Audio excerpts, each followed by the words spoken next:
Elon Musk est un homme très connu. Il est né en Afrique du Sud en 1971. Depuis petit, il aime poser des questions simples. Il pense que le monde peut changer avec des idées. Quand il est enfant, Elon regarde souvent le ciel. Il se dit que l'espace est grand et mystérieux. Sa mère raconte qu'il lit beaucoup de livres.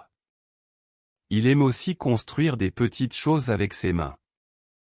Un jour, son frère lui demande « Pourquoi tu regardes encore les étoiles ?»« Parce que je pense que nous pouvons y aller », répond Elon avec un sourire. Cette phrase reste dans sa tête. À l'école, Elon n'est pas toujours content. Certains camarades se moquent de lui. Il est petit et calme. Pourtant, il continue à lire et à rêver. Il passe des heures avec un ordinateur très simple. L'écran est clair, mais le son est bruyant. Un professeur lui dit « Tu dois travailler comme les autres ». Elon répond poliment « Oui, monsieur. Mais je veux aussi apprendre seul ». Il pense que c'est important de suivre son propre chemin. Ensuite, quand il a 17 ans, Elon quitte son pays. Il va au Canada pour commencer une nouvelle vie. Le voyage est long. Il prend l'avion, il regarde encore les nuages, et il pense, c'est simple, je dois aller plus loin. Au Canada, il n'a pas beaucoup d'argent. Il fait des petits travaux pour payer ses études. Il nettoie, il porte des choses lourdes, il dort parfois dans des endroits froids. Mais il se dit que tout cela est temporaire. Un soir, dans une cafétéria bruyante, un ami lui demande « Pourquoi tu travailles autant ?» Elon répond « Parce que je veux construire quelque chose d'important ». L'odeur du café chaud reste dans sa mémoire. Puis, il part aux États-Unis pour continuer ses études. Là-bas, il trouve plus de possibilités. Il aime la culture des universités, les idées nouvelles, les débats entre étudiants. Les salles sont grandes, parfois pleines de lumière, parfois sombres et fatigantes. Il pense que la technologie peut aider le monde. Il lit des articles, il parle avec des professeurs, il prend beaucoup de notes. Il se dit encore et encore, c'est possible. Elon commence ses premiers projets. Avec son frère, il crée un petit site internet. L'écran montre une carte, les gens peuvent trouver des entreprises. C'est difficile au début. Peu de personnes comprennent l'idée. Un investisseur lui dit « Je ne vois pas l'intérêt ». Elon garde le silence, puis répond « Peut-être que vous ne voyez pas encore. Mais moi, je vois ». Cette phrase montre sa confiance. Le site finit par marcher. Ils vendent l'entreprise pour beaucoup d'argent. C'est son premier succès. Mais Elon ne s'arrête pas. Il pense déjà au prochain projet. Plus tard, il fonde une autre entreprise pour les paiements en ligne. L'idée est simple, envoyer de l'argent sur Internet. Beaucoup trouvent cela difficile ou dangereux. Elon dit souvent, il faut essayer. Si ça marche, tout le monde sera content. Il travaille jour et nuit. Il passe des heures devant l'écran. Ses yeux sont fatigués, ses mains tapent vite sur le clavier. Il boit du café froid et mange rarement. Pourtant, il continue. Un collègue lui dit un jour, « Elon, tu dois dormir. » Il sourit et répond, « Peut-être plus tard. Pour l'instant, je dois finir. » Enfin, l'entreprise devient très grande.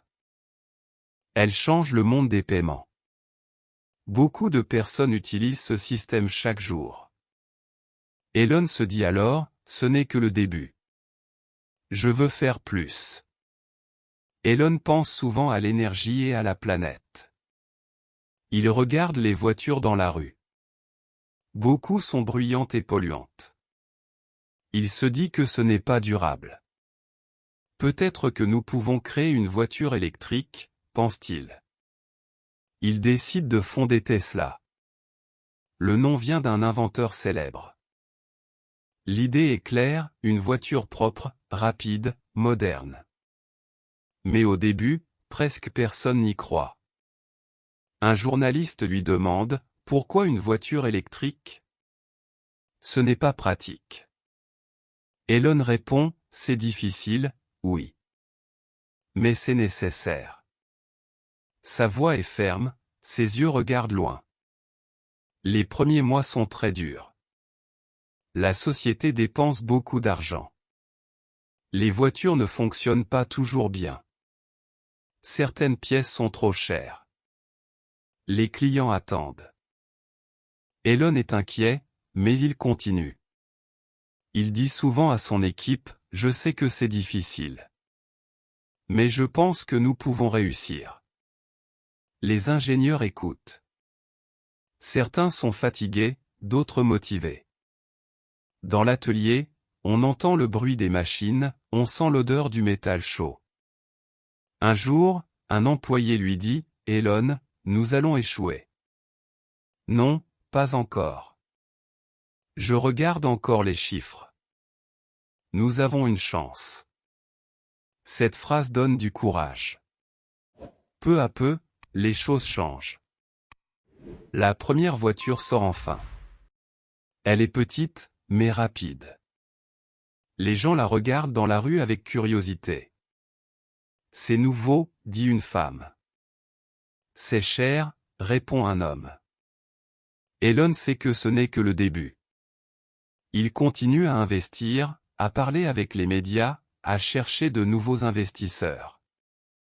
Il pense que la confiance est aussi importante que l'argent. Ensuite, il lance un projet encore plus ambitieux, SpaceX. L'idée est de créer des fusées réutilisables.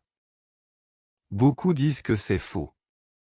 Mais Elon pense, c'est possible. Je veux aller dans l'espace. Dans le hangar de SpaceX, les fusées sont grandes et blanches. Le bruit est fort, les vibrations sont puissantes. Elon marche, il touche les parois froides du métal. Il se dit, un jour, elles voleront. Un ingénieur demande, et si elles tombent? Elon répond, alors, nous recommencerons. Les premiers tests échouent. Les fusées explosent dans le ciel. La presse critique, les investisseurs doutent. Elon est triste, mais il répète, nous devons continuer. Il met son propre argent dans le projet. Il ne dort presque plus. Il pense jour et nuit aux solutions. Enfin, après plusieurs tentatives, une fusée réussit à revenir. L'équipe applaudit, les cris résonnent. Elon sourit, nous avons fait un pas. Après SpaceX, Elon se concentre aussi sur Tesla. Les voitures deviennent meilleures. Elles sont plus rapides, plus belles, plus sûres. Les routes américaines commencent à montrer ces voitures silencieuses. On n'entend plus le bruit fort des moteurs. On entend seulement un son doux, presque calme. Un client dit à Elon, « Merci pour cette voiture. Elle est différente. Elle est propre. » Elon répond avec un sourire fatigué, « Merci à vous. Sans clients comme vous, nous ne pouvons pas continuer. » Cependant, il y a encore des problèmes. Les usines coûtent cher. Les batteries sont difficiles à produire. Parfois, l'argent manque. Elon pense, peut-être que tout va s'arrêter. Mais je dois essayer encore. Il regarde encore les chiffres, il cherche encore des solutions. Un jour, il annonce une idée folle, construire une immense usine de batteries. On l'appelle la Gigafactory. Beaucoup rient. Trop grand, trop cher, disent les critiques. Elon répond calmement, trop grand? Peut-être. Mais le futur doit être grand. Pendant ce temps, SpaceX continue. L'entreprise prépare un grand lancement. Les ingénieurs travaillent jour et nuit. On entend le bruit des marteaux, on sent la poussière de métal. L'odeur du carburant est partout. Elon marche entre les équipes et dit, « Nous allons y arriver. » Je le pense vraiment. Le jour du lancement, beaucoup de gens regardent à la télévision. La fusée monte dans le ciel bleu. Tout le monde retient son souffle. Cette fois, elle ne tombe pas. Elle revient et atterrit doucement. Les applaudissements sont énormes. Elon sourit. Ses yeux brillent.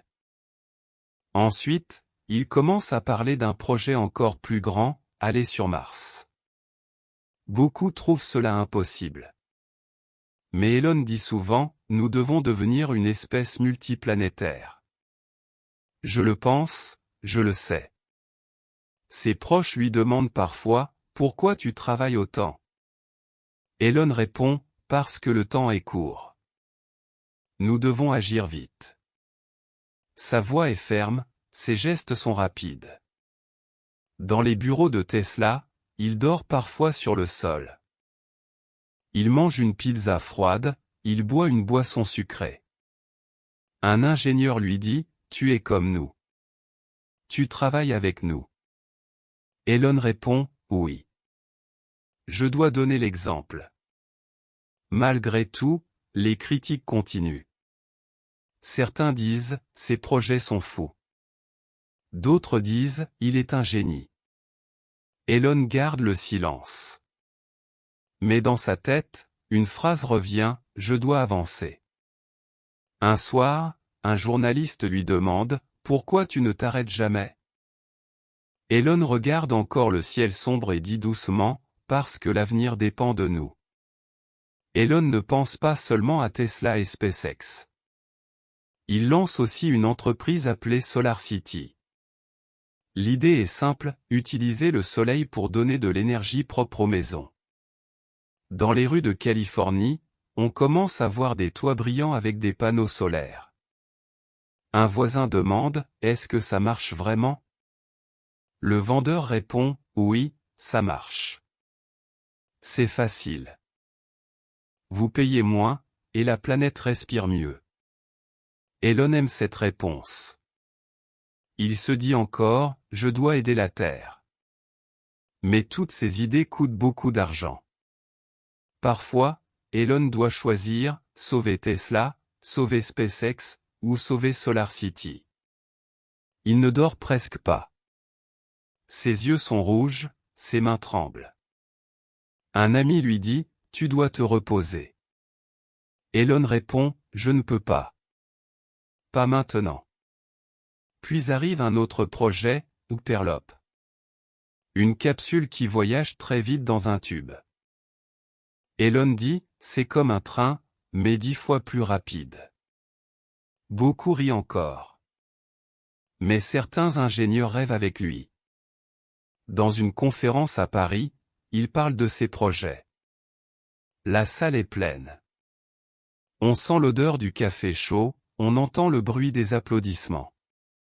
Une étudiante lève la main, Monsieur Musk, comment garder la motivation? Elon sourit et dit, pensez au futur. Imaginez un monde meilleur. Ça donne de l'énergie. Les échecs, pourtant, ne disparaissent pas. Une autre fusée explose dans le ciel. Les flammes éclairent la nuit. Les ingénieurs baissent la tête. Elon respire profondément. Il dit, ce n'est pas fini. Nous allons essayer encore. Sa voix est calme, mais son cœur bat fort. Il répète souvent, l'échec est normal. L'échec est une étape. Ses employés l'écoutent et se sentent plus forts. Pendant ce temps, les voitures Tesla deviennent populaires en Europe. Dans les rues de Paris, on voit des taxis électriques. Dans les cafés, les gens parlent, vous avez vu?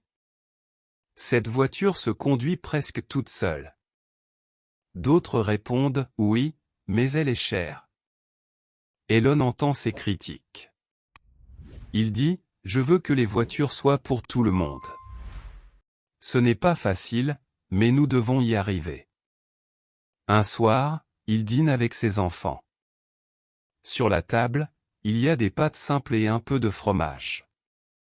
Les enfants lui demandent, « Papa, pourquoi tu travailles toujours ?»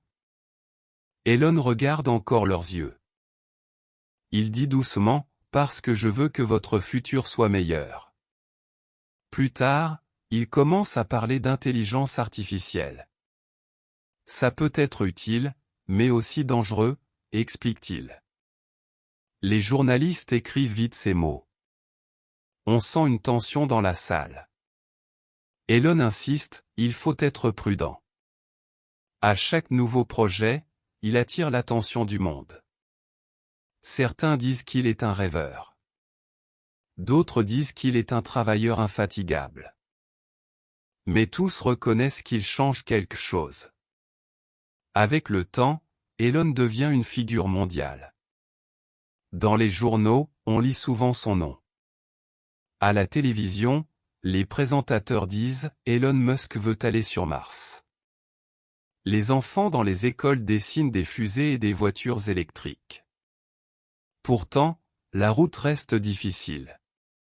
Certains projets tombent en retard. D'autres coûtent trop cher. Elon doit convaincre encore et encore des investisseurs. Dans une réunion à New York, un homme lui dit « C'est trop risqué ».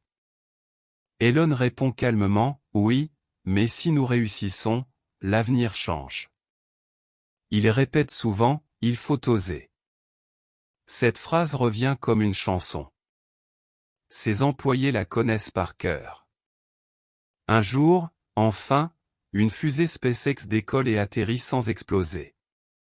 Le ciel est clair, l'air est chaud, et les spectateurs crient de joie. Elon regarde encore l'écran géant et souffle, « Nous avons fait un pas ». Ses yeux brillent comme ceux d'un enfant. Dans une conférence à Berlin, un journaliste demande « Pourquoi Mars ?» Elon rit un peu et répond « Parce que la Terre est belle, mais fragile. Nous devons avoir un plan B », les gens applaudissent fort. Les succès arrivent un par un. Tesla devient un symbole. SpaceX transporte des astronautes vers la Station spatiale internationale. Hyperloop reste encore un rêve, mais inspire beaucoup d'ingénieurs. Un étudiant à Paris lui dit « Merci, Monsieur Musk. Grâce à vous, je veux devenir ingénieur. » Elon lui serre la main et répond « Continuez. N'abandonnez pas. » La vie personnelle d'Elon n'est pas toujours calme. Ses mariages sont compliqués, ses nuits sont courtes. Parfois il se sent seul. Mais il pense encore, je dois avancer. Dans les rues de Los Angeles, il marche discrètement. Les passants sentent l'odeur des food trucks, entendent les musiques de rue. Mais certains le reconnaissent. Bonjour, Monsieur Musk, une photo s'il vous plaît, demande une femme. Elon sourit et dit, bien sûr, merci à vous. Avec les années, sa réputation grandit.